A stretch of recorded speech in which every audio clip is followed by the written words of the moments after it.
Hello again, all you wonderful people, and welcome back to another episode of An Ecologist Plays.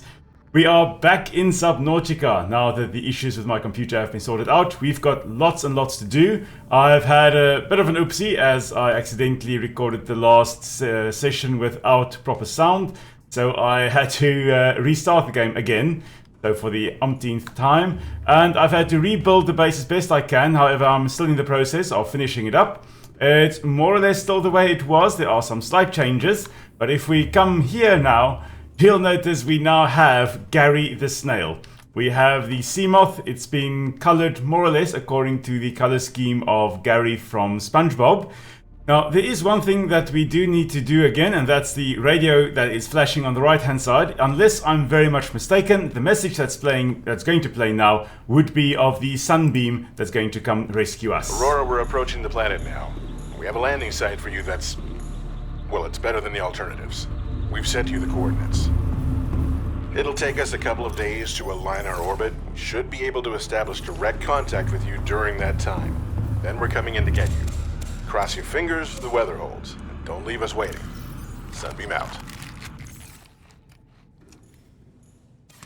Okay, so again, the sunbeam is hopefully going to come and rescue us. So that is our mission for today. Be there when they arrive. I'm just topping up my vitals here, making sure that we're not going to be hungry or thirsty as we go out now. There are a few things I want to do. First of all, we need to get to that area where the landing site is going to be, so that's the main mission. All systems online. However, I also want to do a bit of wreck diving, which we can do here as well. Let's see whether I've got my laser cutter ready. I do indeed.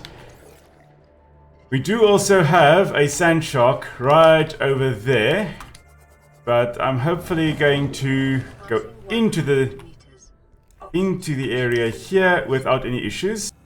Okay, so we are in. We've got the sand shark growling out at us right outside. We've got the mobile vehicle bay already. I am looking. There's a lightweight high capacity tank that's going to be useful. I'm looking for the modification station. The battery charger would also be very useful, as I have just run out of battery juice for my laser cutter. Is that's the other battery charger fragment. Let's get that. So these wrecks are very useful for getting things like that. There's the modification station fragment. That is also what I need. And it seems we now have the modification station as well, which is going to be marvelous. It means we can upgrade some of our equipment. Okay, so there are a few things that I need to collect, and while we're going out, I might as well show you some of one of the new tools that we have. This is the sonar upgrade for the sea moth. Now, sonar is basically sound that is emitted from a source, in this case the sea moth, and it then is bounced off surfaces that it encounters. So we can, as we're carrying along here, we can basically use the sonar and not get run over by our own sea moth. Gary may be slow, but Gary does drive over a person quite easily. But we can use the sea moth sonar now to easily see a little bit further into the distance. See what we are potentially looking for, whether those are wrecks or big creatures like the Leviathans over there, the reefbacks, or potentially more dangerous Leviathans like the Reaper. And we see, for example, here the wreck over here, very nice. I am looking for a specific area where we have giant mushroom trees growing. I think last time I was looking for it either in our last episode or in the episode I had to re-record. But I'm going to just carry on a little bit here. Another big wreck over there. We're still looking for the mushroom forest that we've got somewhere in this vicinity. Now, sonar is an amazing way if you are in a very pitch black darkness, for example, you can't see anything. Sonar is a very useful way of traveling, which is why a lot of insect-eating bats use sonar. When they're flying around at night, they can then easily locate their prey using sonar as the sound gets bounced off the surfaces in front of them. Now, of course, sonar does not, however, bounce through objects. It does not allow you to see through a certain object to see what is beyond that. It's not X-ray vision. However, it is very useful if you just want to generally see the layout of the land. So that's, well, thankfully that's helped me spot the Reaper Leviathan right over there. Look at him. He also has sonar, and if we hear his terrifying roar, we are almost certainly being chased by him. There he is. Detecting multiple Leviathan class life forms in the region. Yes, lady, I am pretty sure we're looking at him. Is worth it. I'm pretty sure we are looking at one of those Leviathan class predators. So the Reaper Leviathan, it is quite possible that those little antennae in the front of its head actually helps channel back the sonar that it is emitting to try and locate prey. Preferably relatively big prey items like us in the Seamoth. I'm just going to go pitch black darkness. Now if we did not have the sonar, we would not have been able to see him over there. Actually very close to where we are.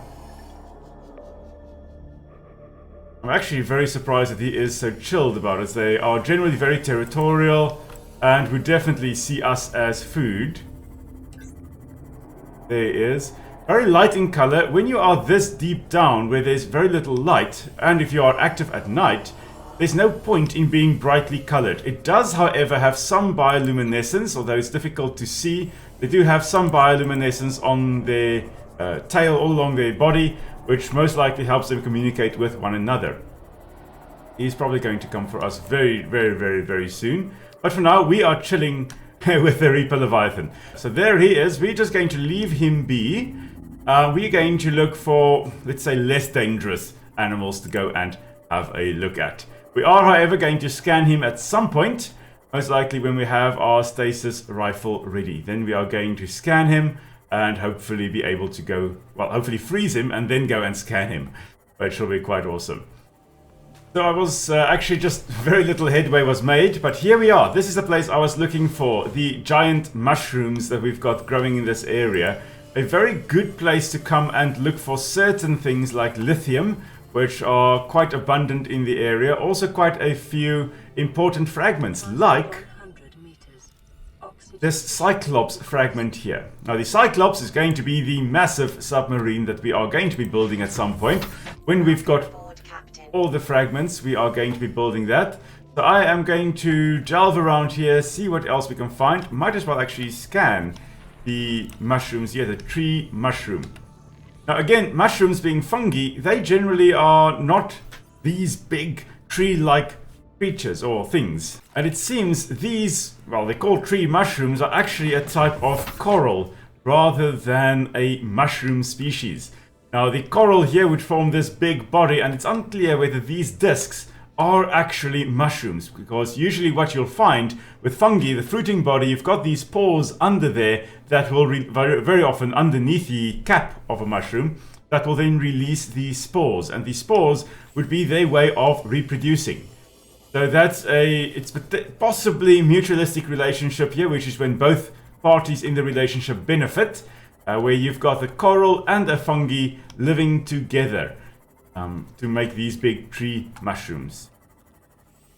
I've just acquired the bridge blueprint for the Cyclops, so I would now be able to make the bridge of the big submarine.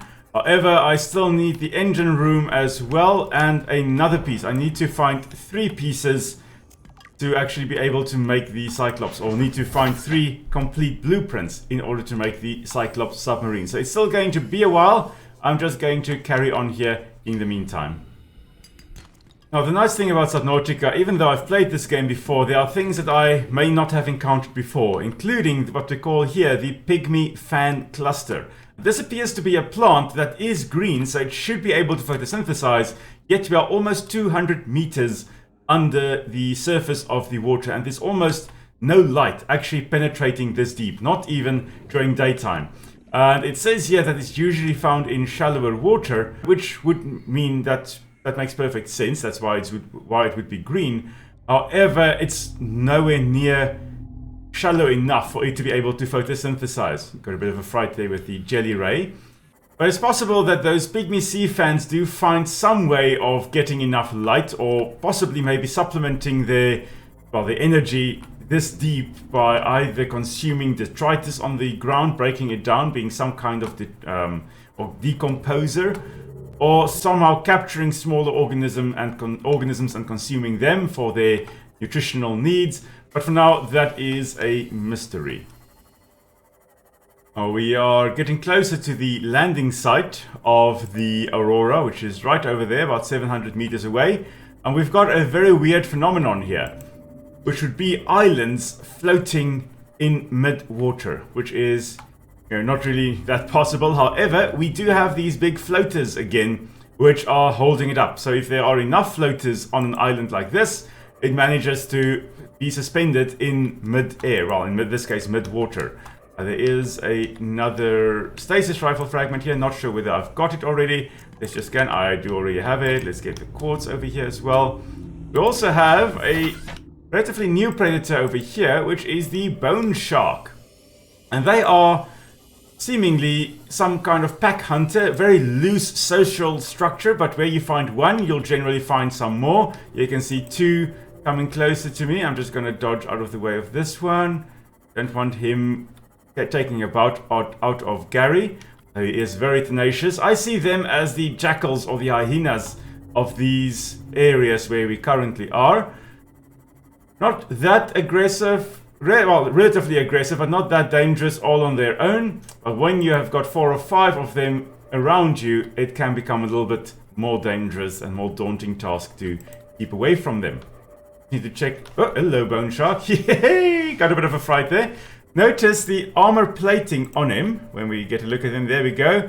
Quite a bit of armor plating. The ridges over there, you can see it consists of a whole bunch of plates stacked one on top of the other, still allowing for flexibility. In this case, it seems to be related to mammals, which will have the up and down movement of their bodies. Dolphins and whales, for example, move that way by undulating their bodies up and down, whereas things like crocodiles, or reptiles like crocodiles and snakes and skinks and lizards, all those things will move sideways in order to move their bodies. Will move either just their tail or their entire body sideways, whereas mammals will go up and down. And then, of course, birds like penguins just kind of use their flippers to muck around and try and, well, fly underwater. I've lost my way. Where is the Aurora landing site? It must be here somewhere. We must be almost right on top of it. There it is. Okay. We're not on top of it. It's about 600 meters away. And we're doing what whales would do to potentially, well, it's one of the potential theories of why whales not necessarily breach, but do what they call spy hopping, which is when they just kind of peep out of the water and sink down again. So we're just popping up to see if we can see anything. The high moisture content around, or in the air around this landmass, seems to be enveloping it in some kind of fog. And that's because as the moist water gets pushed up against the landmass, it starts cooling and then forms low-lying clouds, or in this case a little bit of fog. Although that has now subsided and we're now able to see a little bit more. Quite murky in this area, very high turbidity compared to where we just were.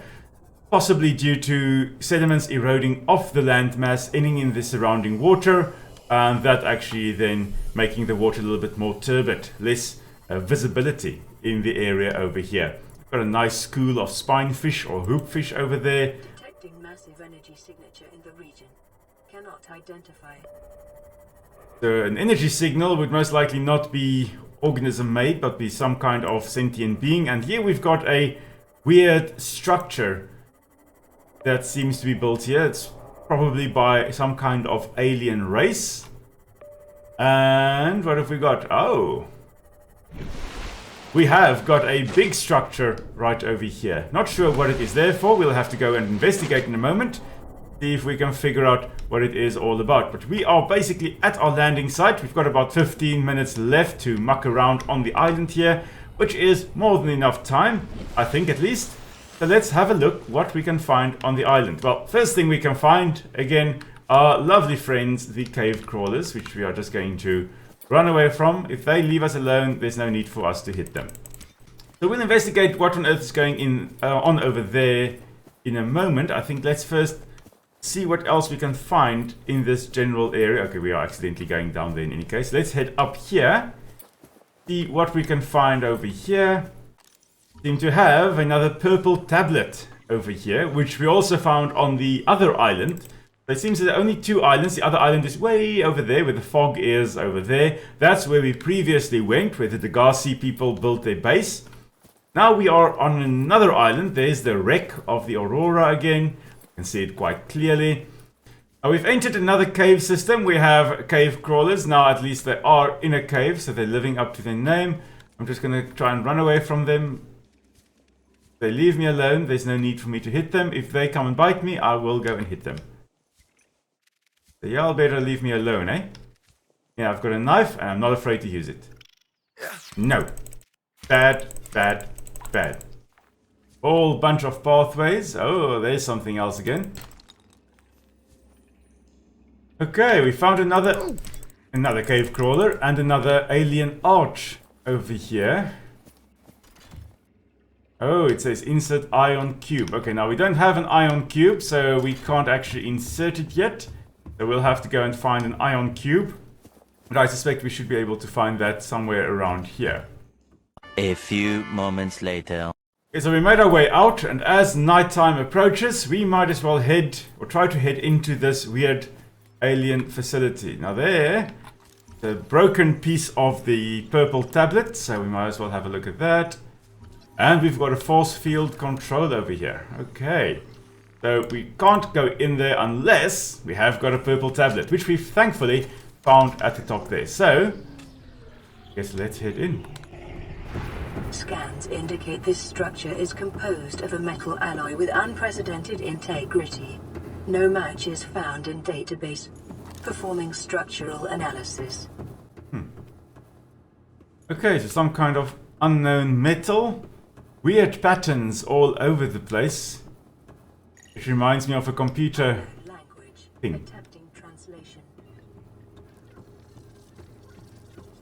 Okay, so we've got a whole network of things, and here's something new.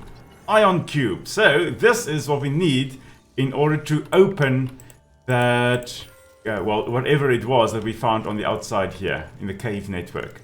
So we could insert an ion cube. So now we have one. We might as well have a look later to see if we can figure that out.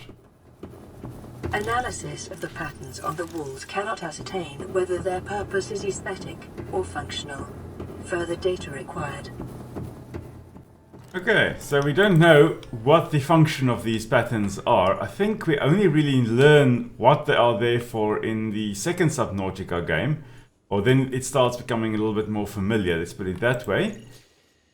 Unknown language. Attempting translation. Enforcement platform schematic. So, it says a little bit more about the construction, the power thereof, layout, the control room, which seems to be in the lower section. So that's where we need to go then. Now, I don't like elevators at all. However, I could probably get used to this thing. Whee! This is like a roller coaster way of traveling from one floor to another. Although I think it may be more terrifying than just being in an elevator, so might as well just do the elevator. Okay. So here we have a way to get out from using the water. So we can probably dock our little sea moth over here and it would be safe. However, we are now deeper in the belly of the mechanical beast. Let's see what we've got here. Okay, so we've got an alien rifle over here. Now, at this point, any rifle would be an alien rifle.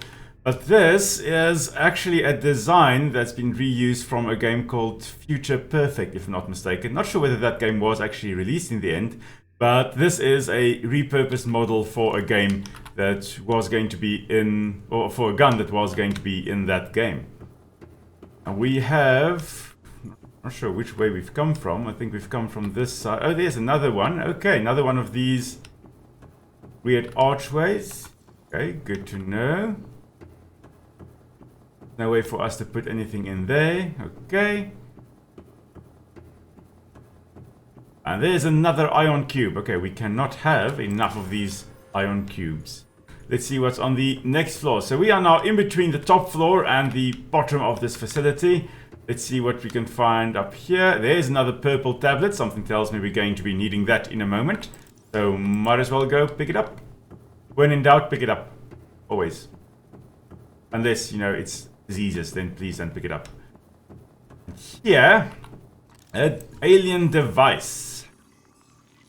Shaking very vigorously in its cage. A doomsday device, able to destroy this entire planet along with most of the solar system. So this is also a remodeling of an object created for the Future Perfect game. So they've got two objects in this section of the game made for another game, which the Unknown World creators were also involved with, which is also quite awesome, I think. Here we've got another... Indicate the facility's control room lies beyond this doorway. Good. Doorway we can open, another force field control. Okay, let's make our way through here, see what we can find. Now that doomsday device is probably here for a reason, for some kind of security measure.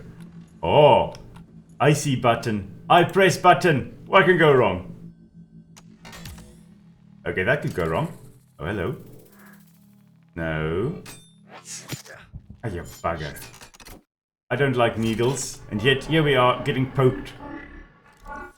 The control panel is broadcasting a message. Translation reads, "Warning, infected individuals may not disable the weapon. This planet is under quarantine." Okay, so the planet is under quarantine. Now, doesn't that sound familiar at this point in life? So we've made our way in here. It says infected persons. Broadcast. Downloading summary to databank. Alien facility locations. Now this, something tells me this is going to be very useful. The disease research facility. So there's some kind of disease that they were researching at 800 meters deep. Okay, it's in fossils, all kinds of things. Okay, the function. Objective synthesis of antidote for highly infectious bacterium designated Kara. Now Kara is also in the natural selection game that Unknown Worlds Entertainment also made. The Kara have actually mutated. The bacteria here possibly have resulted in organisms mutating into weird monsters, basically. So it seems that Kara here started possibly on this planet, bacterium, and then spread throughout the galaxy, causing chaos as far as it went. You also had a little bit deeper, 400 meters deeper, you've got the thermal power facility. Obviously at that depth you are quite close to the core, or closer to the core. Nice lava quite possibly present there as well, which is a perfect place for a thermal power plant. We have got Sanctuary A and B and off-site laboratory, which we don't know where things are. So in the event of an outbreak, which apparently happened, quarantine procedures will be automatically enforced with immediate effect, no one in, no one out. Quarantine enforcement platform will target all incoming and outgoing craft to prevent the spread of infection off-world. Okay, so we are probably in the enforcement platform, which does not bode well, I'm afraid. We can't leave until we somehow have disabled it, unless it already has been disabled. So I guess let's find out what's happening. We've got about 2 minutes to make our way out to be rescued by the sunbeam. So let's head on out immediately. Okay, so if all has gone well and the disease actually is no longer a problem on this planet, the quarantine would have then be lifted, and we would now be saved in about 50 seconds, which I'm really looking forward to, I must say. If, however, the disease has not been cured, hopefully the sunbeam can at least land here, and then we can make a plan and get off this planet safely. We've got about 30 seconds to find out. Something's happening.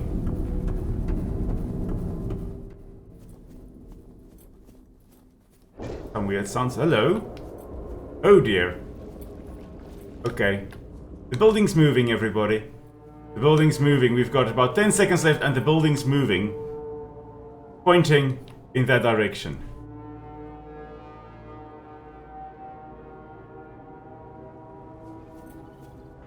Survivor, we see you. You must have very good eyesight. You held out down there. We broke an atmosphere and we're descending towards the landing site. Yes, please come and get me. Is that a building down there? What do you mean you can't? There they are. No, that's not them. Where are they? Come on. No turning back now. Position. everyone. Ah, there you are. Hello. Down in 10, I'm here. 9, 8. It's coming from the building? No, no, no, no, no, no. Don't go. Change course. Don't Set go. thrusters to full. Oh, no, no, no. Okay.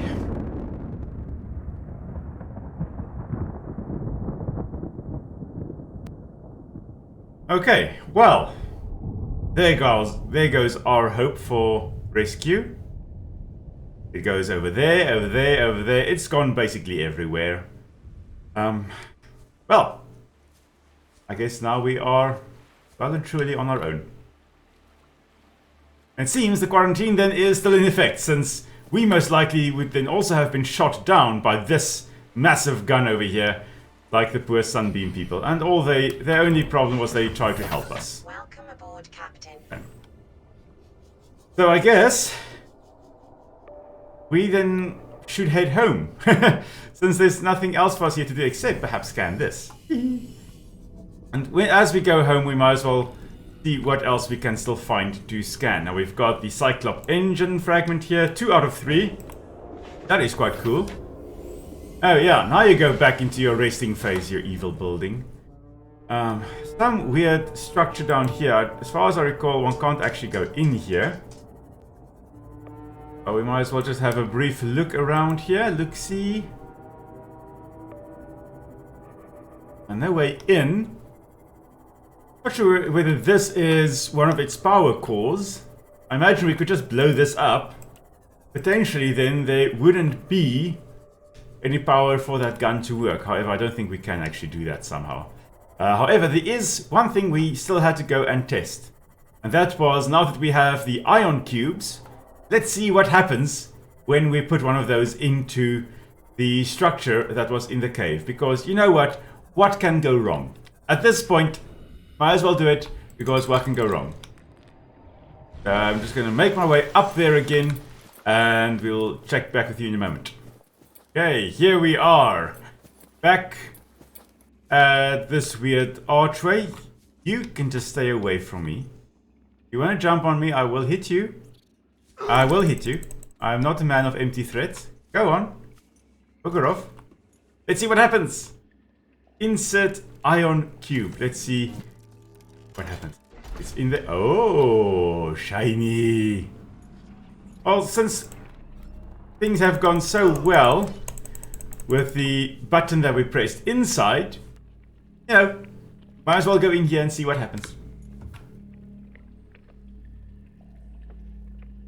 My hand is freaky. Everything's freaky. Okay, let's see. Where are we now? Familiar. Huh. Okay. I think we are in exactly the same spot. Are we? No, because that's the Aurora rendezvous point. So we are on the other island. We have now officially traversed from one of the islands to the other. That's awesome. Okay, so the Aurora rendezvous point was on this island, and the Sunbeam rescue point was on the other, and we have now connected these two islands. Okay, let's head back. Okay, let's head out then and head to our base. See what we can do now that apparently we are not being rescued. So after what seemed like an eternity, I did find my way out again. And we are now going to be making our way back to our base. But on the way, we might as well explore a little bit. Oh, I've never been in this cave here. It's interesting. It's a cave under the mountain. But we are going to be heading back, and we're going to just on the way look and see if we can find some more of the Cyclops fragments. Because I just need one more of the hull of the ship and one more of the engine fragments. And then we will be able to make one massive submarine. So hopefully we could be able to do that today still. All the while, I am also still looking out for other Reaper Leviathans that may be picked up in the murky water over here. I mean, this is pitch dark. I can hear... There we go. I thought I heard one. And there it disappears. Oh, I bumped into something. Okay, interesting. Let's continue along here. Staying out of range of our Reaper friend over there. Let's head slowly towards our base. I'll check back with you when we have something interesting. NANI?!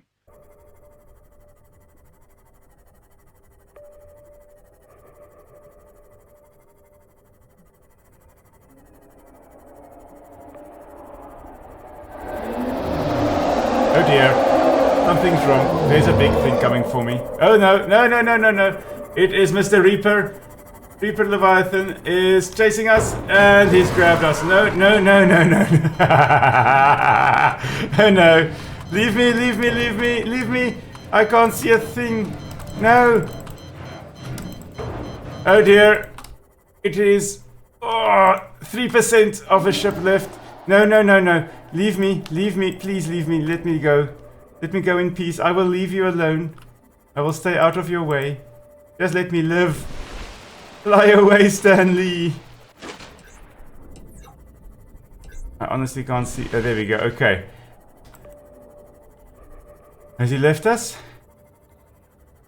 I thought that roar was a bit too close. You know, the most surefire way to let something exciting happen is to tell you that I'll meet back with you when something exciting happens. Because, obviously, then something like that's gonna happen. With 3% of the sea moth left.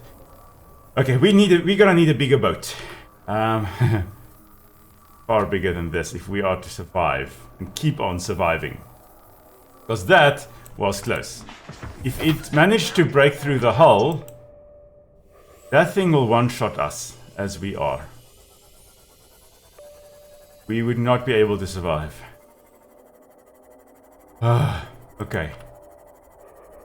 Hopefully nothing that exciting happens on the way now. Okay, stalkers I can handle. Hello, Mr. Stalker friend. You are a good one. You're a nice chilled organism. Suddenly we are back in a more peaceful environment. Stalkers, sand sharks, jelly rays, all those guys. Just keep the reapers away from me. I can still hear one. It's probably somewhere over there. Can't pick him up with a sonar. Which is good. It means it's far enough away that I don't have to worry about him now. What have we got here? Is this a hull or an engine fragment? Hull fragment. Okay, last of the hull fragments. Then we just need to find one more engine piece. Quite possible that that engine piece is somewhere close to where we just were. But there ain't no way I'm going back. Oh, hello. There's something new. That looks like a shocky. I shall call you Sparky. Let's stay away from Sparky for now. Let's go and see if we can find anything else on the way. Interesting, there's something else here. Alien vent. Okay, most creatures are avoiding the vents. Okay, but peepers are going in. Okay, however, we're not here for this yet. I think we'll probably get back to this later, but we are looking still for the engine part of the Aurora, of the Cyclops. I keep on calling it the Aurora. It's the Cyclops, Willem. It's the Cyclops. Oh, I just realized something terrifying right as it happened. We do not have another power cell to replace our Seamoth power cell. So we are swimming the rest of the way, ladies and gentlemen. And hopefully I don't die on the way. Got about 900 meters to make. And hopefully our battery here doesn't run out either. So, against all odds, we are back in our base, in our little botanical environment. And, well, I am going to go and retrieve the Seamoth, Gary, which is way over there, about 1.2 kilometers away from us. I'm going to retrieve it off screen, and I'll meet back with you in the next episode when we are hopefully going to be building the Cyclops submarine. And then we are going to delve into the deeper ocean. So I hope you enjoyed our episode today. Remember to leave a like below and share with your friends. And let's explore the world of 4546B again next time. So until next time, stay safe and I will see you soon.